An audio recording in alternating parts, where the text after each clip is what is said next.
내가 심히 기히 여기고도 깨닫지 못하는 것 서너시 있나니 곧 공중에 날아다니는 독수리의 자치와 반석 위로 기어다니는 뱀의 자치와 바다로 지나다니는 배의 자치와 남자가 여자와 함께한 자취며 음녀의 자취도 그러하니라.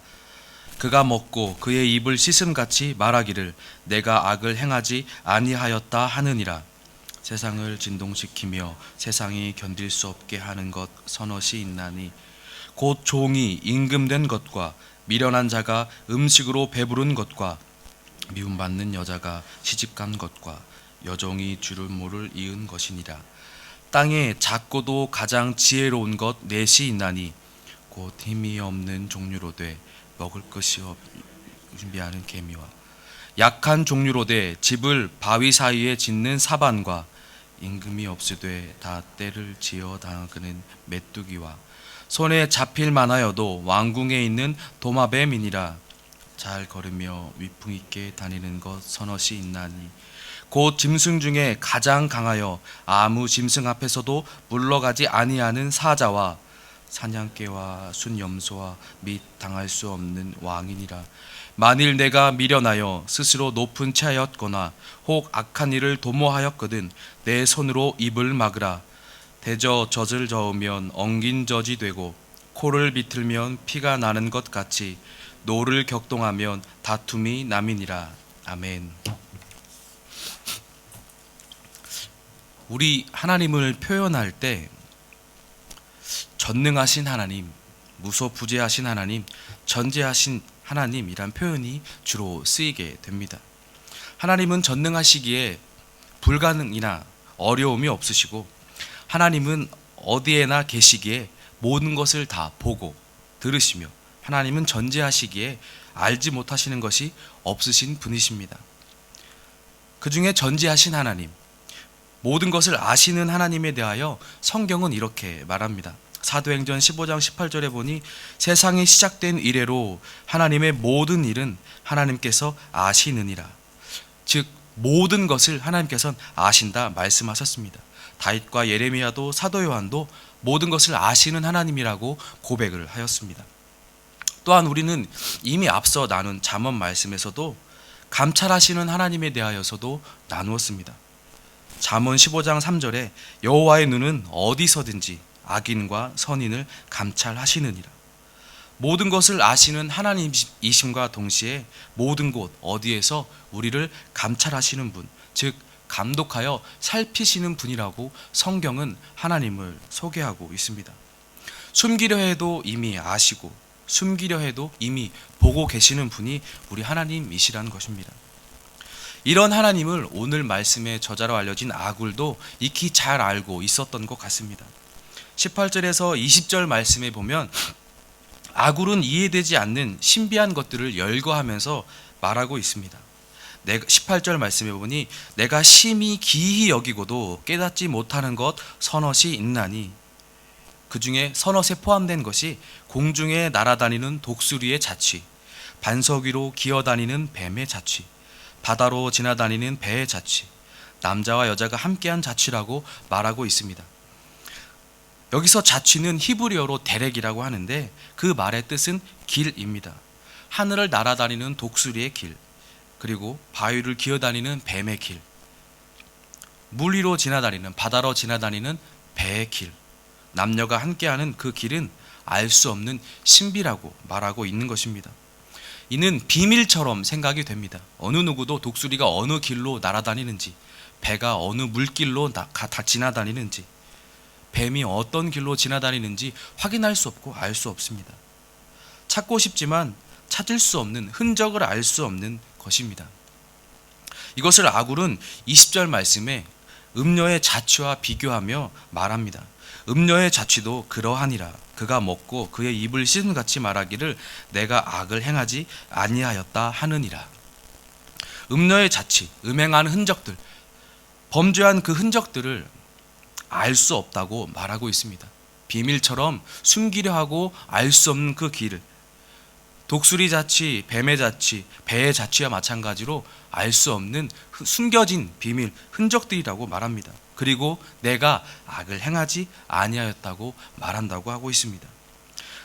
눈에 보이지 않는 것들이라고 하여서 죄가 아닌 것이 아닙니다. 누가 모른다고 해서 그 죄가 사라지는 것도 아닙니다.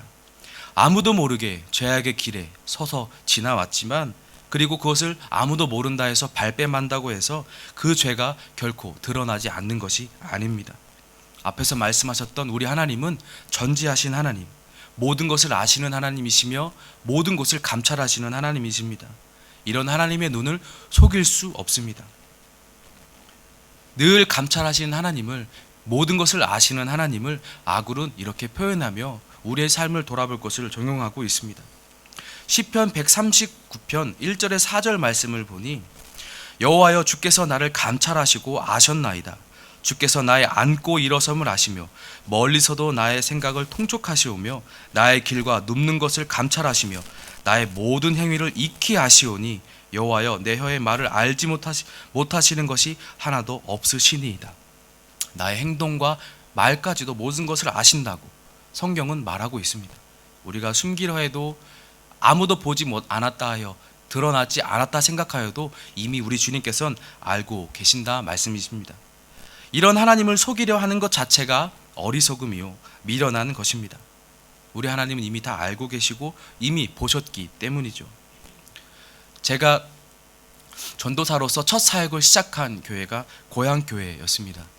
충남 아산에 있는 작은 시골에 있는 동네에 있는 교회였는데, 그 고향교회를 3년여간 사역을 하면서 마지막 인사하고 떠나는 자리였습니다. 아버지처럼 늘 저를 이끌어 주셨던 담임 목사님께서 떠나신 저에게 3가지를 말씀하셨는데, 그 중에 하나가 사람의 눈은 속일 수 있을지 몰라도 하나님의 눈은 속일 수 없다. 늘 하나님 보시기에 정직하게 사역해라 였습니다. 마음에 새기고 이렇게 살아야겠다 다짐하고 나와 다른 사역지에서 열심히 한다고 했지만, 어느 순간 보니 정신없이 바쁜 삶 속에서 종종 하나님 보시기에 정직하지 못함으로 사역할 때가 있었습니다. 시간을 핑계대기도 하고 상황을 핑계대기도 하면서 하나님 보시기에 최선을 다하여 정직하게 임해야 했음에도 불구하고 그러지 못할 때가 종종 있었습니다. 그때마다 사람들은 몰랐습니다. 하지만 하나님께서는 다 보고 계셨습니다. 그리고 알고 계셨죠. 이러한 사실을 저는 미련하게도 잘 그때는 깨닫지 못하고 몰랐습니다. 이러한 정직하지 못함은, 미련함은 스스로를 속이게 되었고 잘못된 게으른 습관에 빠지게 만들었습니다. 오늘 본문 32절 33절을 보니 이렇게 말씀하고 있습니다. 만일 내가 미련하여 스스로 높은 채 하였거나 혹 악한 일을 도모하였거든 내 손으로 입을 막으라.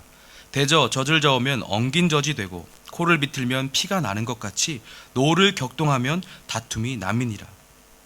미련하여 높은 채 하였거나 악한 일을 도모하면 즉시 입을 막으라고 말씀하십니다. 즉시 멈추라는 것입니다. 왜냐하면 이것이 나에게 돌아오기 때문입니다. 어떻게 돌아오냐면, 우유가 버터가 되는 것처럼, 코를 비틀면 코피가 나는 것처럼, 노를 격동하면 다툼이 일어나는 것처럼 세상의 당연한 이치처럼 나에게 돌아온다는 것입니다. 죄라는 것은, 하나님을 속이려고 하는 행동들은 필연적으로 나에게 돌아올 수밖에 없습니다. 겉으로 드러나지 않아서 아무 문제가 없는 것 같지만 나의 영에, 나의 육에 분명 돌아오게 되어 있습니다. 아무도 모르는 것 같지만, 잘 숨기고 포장되는 것 같지만, 이것은 나의 삶에 남아있게 되고 나의 영혼을 병들게 하는 나쁜 습관으로, 게으른 습관으로, 악의 습관으로 자리 잡게 됩니다. 그리고 그것을 나도 모르는 사이 익숙해져서 답습하게 된다는 것입니다. 무엇보다 우리 하나님께서는 알고 기억하고 계십니다. 요한계시록 22장 11절에 12절 말씀에 보니, 불의를 행하는 자는 그대로 불의를 행하고 더러운 자는 그대로 더럽고 의로운 자는 그대로 의를 행하고 거룩한 자는 그대로 거룩하게 하라.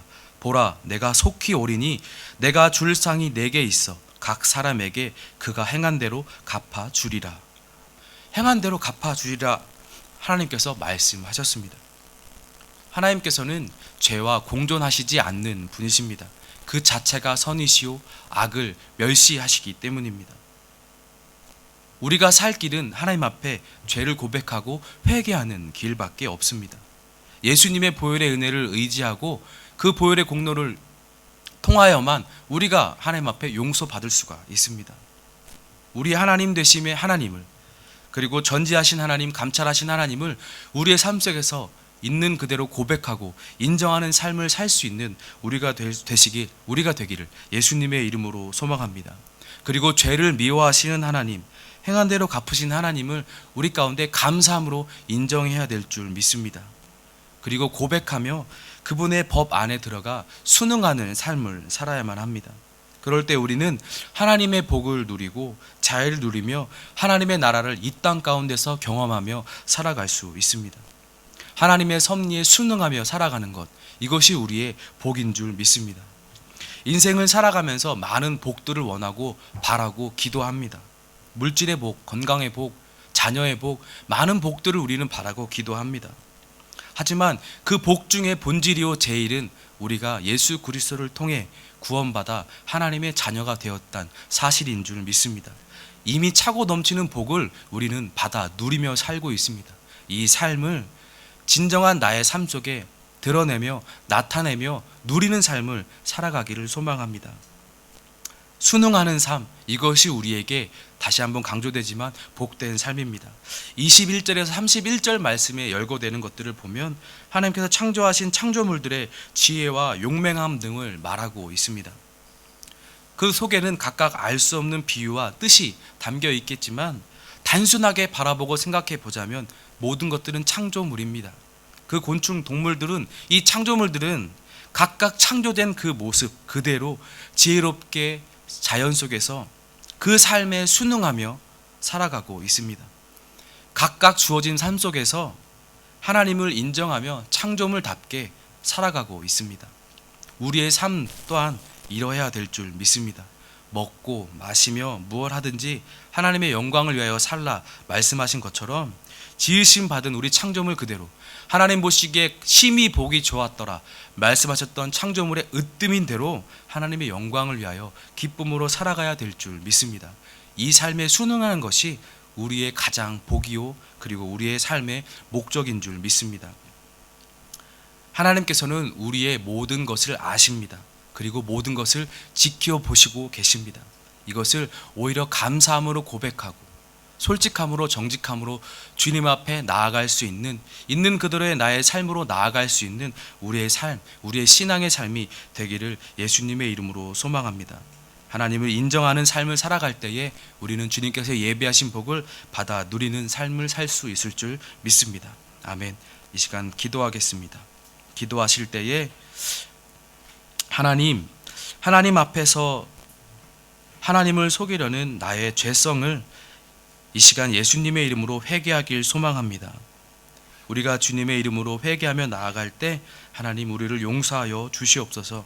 하나님, 세상의 모든 만물이 주님의 섭리대로 최선을 다해 살아가듯 나의 삶도 하나님의 영광을 위하여 순응하며 최선을 다하여 살아가길 소망합니다. 이렇게 기도하시고 이번 주에 청년부 수련회가 있습니다. 각각 청년 영혼들 수련회를 위하여서 기도해 주시며 개인의 기도로 기도하며 나아가겠습니다. 기도하겠습니다.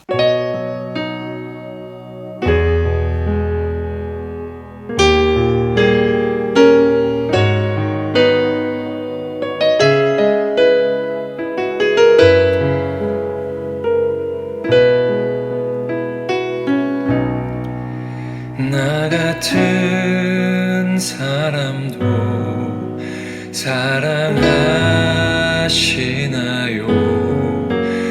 너무 크고 아름다운 그 사랑